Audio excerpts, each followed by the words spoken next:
I'd like to call the meeting to order. Welcome everyone for coming, and I have opening today, so I'll go right into it. Well, Council, it's February. And in my home, that means renovation time. So Lori has picked the upstairs, the bedrooms, and she's redoing all the bedrooms. And it's kind of neat because she's making, well, she's leaving our bedroom alone, which is fine. But she's making a girl's bedroom and a boy's bedroom because, well, we're getting more grandkids now. And it's going to be a granddaughter again. But as I was helping her yesterday, I got to thinking of some of the things that have happened to us while we've lived in our home, some of the things we've done. And living in a heritage home like we do, our home is turning 89 years old today, this year. And it's kind of interesting because the home has a history of its own. And I'll pass on some of that history today. Our home was originally built in 1930 by Frank Reimer. Now, Frank Reimer, he's one of the founding families of Steinbach. And he had a nickname, and he was commonly known as Carload Frank. And how he got that name was he would go to Winnipeg almost every day, and he would come back with a carload of goods for people, right? So he was just known as Carload. So if you wanted something in the 20s, 30s, if you wanted something from Winnipeg, you just called up Carload, and he picked it up for you. But him and his new wife built the house in 1930, made it their home. And in 1940, as their family was growing, they lifted the roof off and they built the second story. And that's where it gets interesting because it was around the time they had their little daughter Grace is when they had to make these extra bedrooms upstairs. And one day Lori was working on the yard, and all of a sudden there was a little old lady on the driveway. So she went up to her and asked her if she could help her. And this lady introduced herself as Grace Reimer, one of Frank Reimer's children. And so then she asked if she could have a tour of the house. So she had heard that new people had moved in, done a lot of renovations and a lot to the yard. And so she wanted to see it. So she came from Winnipeg to see it. And so Lori took her for a tour of the house. And she opened Grace went and opened one closet. And that closet actually, the inside of the closet we left original. So it had the original wallpaper from 1940s and the hangers, the hooks, everything. And she was really amazed that we would do that because she said that we would keep her closet the way it was really when she was a little girl. I want to tell you a few more stories. One day when Lori was coming home from a bike ride, she was coming on our driveway and she met a gentleman walking off our driveway, and he was a Mr. Kroeker. And he told her that when he was 18, he dated a Rempel girl that was 16, and he said that was her bedroom window, and I used to throw stones at it to get her attention so that we wouldn't alarm her dad. So a couple of the ones that have happened to me, one day I came home from work, and Henry Failer, and he used to be my neighbor on First Street, so we knew him fairly well. He was getting on in years already. He must have been 98 at the time. And he was coming with a scooter out of our backyard. And I knew who he was, so I figured, we'll sit down and talk. And he started to tell me that in 1958, he bought our house. He paid $8,500 for it. And I said, man, I wish I could have had a deal like that. And we just got to talking. He told me things he did, where his kids slept, how he had arranged the house. And then I asked him if he still fixed violins. And he said, well, do you have one? And I said, yeah, I do, and it's got a crack on it. So anyways, I brought it to him, and he showed me how to fix it. Like, he told me how so that I could fix it. And so that is what it's like living in a heritage home. A heritage home is just like any other home. It's just that it has history, and it has stories. And when you run into the people that have lived in it before, they take the time and they share their stories with us. And they're very important to us, and we love our house even more every time we hear another story about it like that. So, thank you, Council. Okay, we have the agenda in front of us, number 3. I need a motion to adopt the agenda. Councillor Swagstra, second by Councillor Susan Penner. Call for the question. All those in favor? That is carried. Okay, we got the minutes of February 5th. Number 4, we've all had a chance to review them. I need a motion to approve. Councillor Jake Siemens, second by Councillor Damien Penner. Call for the question. All those in favor? Okay, that is carried. Is there any business arising from the minutes? Okay, seeing none. It is just after 7:35, so we will go to number 6A, the public hearing. It's Variance V-2019-06. This is referring to 178 and 190 PTH 12 North. I will now close the council meeting and open the public hearing. Mr. Workington, could you please introduce this file? Yes, Mr. Mayor and members of council, this application for variance V-2019-06 is being submitted by the applicant, which is Mr. Robert Fry, representing the owner of the property, being 5326151 Manitoba Ltd., otherwise operating as Clear Spring Center. Purpose of the variance application is twofold. Firstly, to allow a front yard setback of 21 feet, whereas a secondary liner or pad site within the C4 commercial regional zone requires a 25-foot setback. Secondly, to allow a drive-through to locate within the front yard setback of a property within the C4 commercial regional zone. Notices as required under the Planning Act have been issued. There is no written correspondence on file. Generally, comments are as provided in the agenda package, and should council feel that the variance meets the intent of City of Steinbach zoning bylaw 2100, recommendation is for council to approve the variance subject to the execution of a development agreement. Thank you, Mr. Workington. Is the applicant here today? Does the applicant wish to speak? If you do, please take the podium, state your name and your address, please. Yeah, Bob Fry, representing Clear Spring Center. The variance will accommodate a new commercial retail unit that we're building. There's actually 2 units. And this will also mean that the service road connecting Highway 12 with Lettingham will be removed and relocated. It's going to clean up that corner.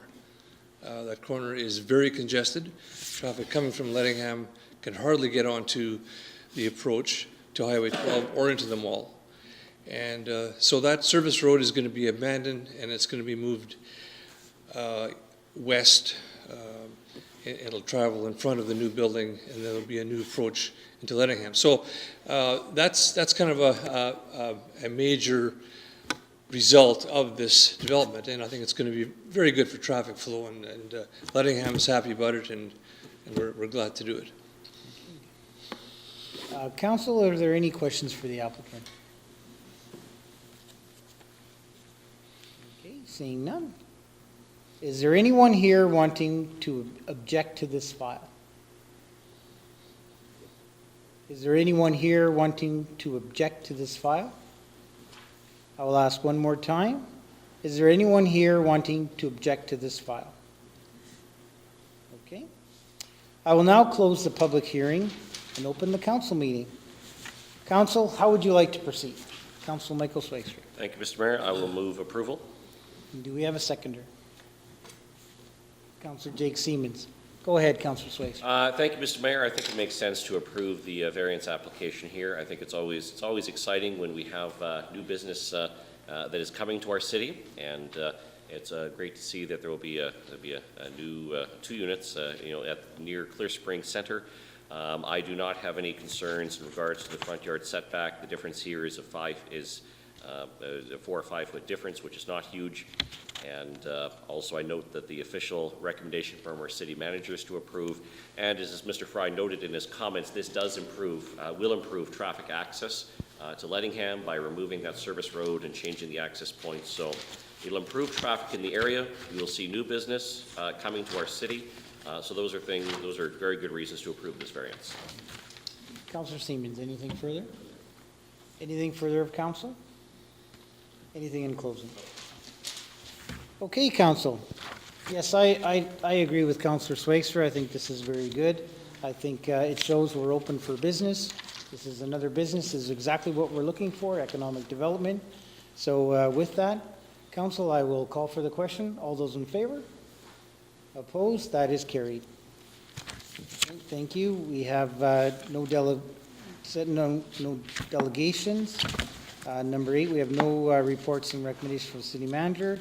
So we'll go straight to number 9, administration. Number A, accounts payable. That's in the back of the book.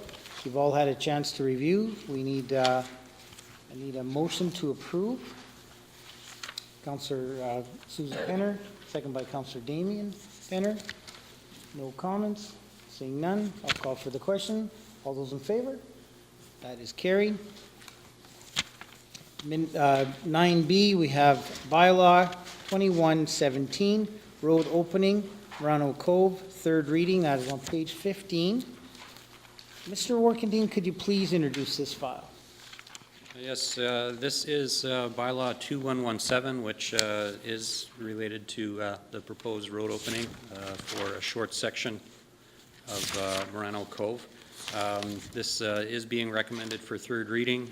It will facilitate the completion of the proposed development that is happening next door. Recommendation is for third reading. Okay, council, how would you like to proceed? Need a mover? Councillor Swagstra, second by Councillor Bill Heaver. Go ahead, Councillor Swagstra. Thank you, Mr. Mayor. This is giving third reading to the road opening here so that this subdivision is able to proceed. We've already done first and second reading and discussed it before us, so it still makes sense to proceed. Okay, anything further? I would agree with that, so it's good to proceed. Okay, anything in closing? No. Okay. Okay, council, call for the question. All those in favor? That's carried. We got 9C, bylaw 2112, Elmdale Street Reconstruction. This is also third reading. It's on page 19 of your package. Mr. Workendine, could you please introduce this file? Yes, this is local improvement bylaw 2112, which also includes local improvement plan 2019-01 for the reconstruction of a fairly long block of Elmdale Street as part of the city's 2019 capital construction program. The bylaw is being presented for consideration for third reading. Municipal Board of Manitoba has reviewed the city's proposed local improvement plan and has approved it. And recommendation is for council to give this bylaw third reading, and then the project would have received its appropriate authorization for funding for the program. Thank you, Mr. Workendine. So we're looking for a mover. Councillor Jake Siemens, second by Councillor Damien Penner. Go ahead, Councillor Siemens. Thank you, Mr. Mayor. Question through you to administration. Under city manager comments, should that not state Elmdale Street instead of Mackenzie Avenue? Yes, it should. Thank you for that correction. Thank you, Mr. Mayor. This is a bylaw for local improvement. It has already been approved by the municipal board for borrowing of $700,000 to reconstruct Elmdale Street. And it's part of our plans for 2019 under the city's capital development plan. There's some money coming out of reserves and some out of the community expenditure reserve fund plus the borrowing. It is to be repaid over 5 years. It says estimated interest rate of 7%, but generally we get a much better interest rate than that when the project is complete and we actually look for final funding arrangements. So I would move that we move ahead with this as it does complete some of our long-term plans for downtown reconstruction. Thank you. Anything further, Councillor Damien Penner? Anything in closing? Yes, Council, I totally agree with Councillor Siemens' comments. I would just like to add this is the final piece of the entire Elmdale Street reconstruction. So with that, we'll call for the question. All those in favor? And that is carried. 9D, building permits on page 28. On page 28, there is a motion to approve. Looking for a mover. Councillor Susan Penner, second by Councillor Bill Penner. Any comments? No. No? Any, Pretty clear. nothing close? Okay, we'll call for the question. All those in favor? And that is carried. 9E, subdivision 4451 2018 8099. That is Hanover Road East. Mr. Warkentine, could you please introduce this file? It is on page 29. This file number, as you mentioned, is a subdivision application to create a single lot, which is about a third of an acre in size on Hanover Road East. This subdivision will facilitate a conditional sales, purchase and sale transaction, selling a piece of land from the city of Steinbach to Centra Gas for the purposes of a gate station site. And recommendation is for City Council to approve this application for subdivision. Comments from community planning have been received, and there are no concerns.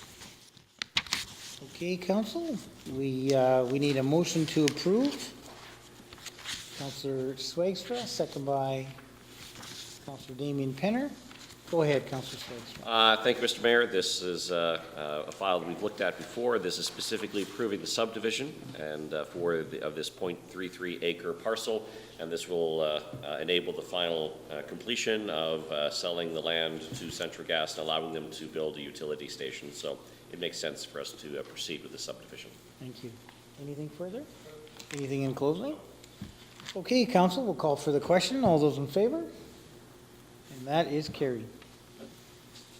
Number 10, council question period. Any questions of council? Okay, seeing none, we'll go to 11, correspondence and petitions. That is 11A, Chrystie, Kroeker, Boggs. This is referring to accessibility request. It's on page 58 of the package. And council, how would you like to proceed? Council Swagstra? Thank you, Mr. Mayor. I have spoken to Chrystie, Kroeker, Boggs specifically in regards to this, and I think this is something that we should take a look at and get staff to review. The issue she raises in regards to accessibility, it's an important issue. I mean, she mentions her 13-year-old daughter with cerebral palsy, and we do have a lift that we do provide for the indoor pools. But as she notes here, the outdoor pool and the hot tub do not have that same lift. And I think it's timely that this is brought up at this time because we are in the process of making changes to the pool because as the pool ages, we have an infrastructure program that's ongoing to make sure that it's upgraded. And inclusion and accessibility are very important. And so I think that this is something we should refer back to staff to give us some options and some recommendations. Because we want all people in Steinbach to be able to access the pools and including people that need to make use of a wheelchair and need lifts. Councilor Penner? Through you to administration. Yes. Are there grants that we could apply for this type of thing? Or that you're aware of offhand or not necessarily? Off the top of my head, I wouldn't be aware of anything specific, but I'm sure there is likely some programs out there that we could offset some of these And that costs. could come as a part of reviewing it? All right, thank you. Yeah, sounds good. Any other comments? Okay, council, so we have a recommendation to bring this to our administration and have them put a report together for us at this time now that we are already looking at investing back into our pool. How do we feel? Do we have consensus to do that? Yes? Okay. Okay, then, Mr. Workendine, by consensus of council, would you please take this and build a report for us and bring it back to you as you have it ready? Will do. Thank you. Number 12, other business. Seeing none, I need a motion for adjournment. Councillor Bill Hebert, second by Councillor Damian Penner. Call for the question. All those in favor? That is carried. And our next regular council meeting will be Tuesday, March 5th, 2019 at 7:30 PM. Thank you, council.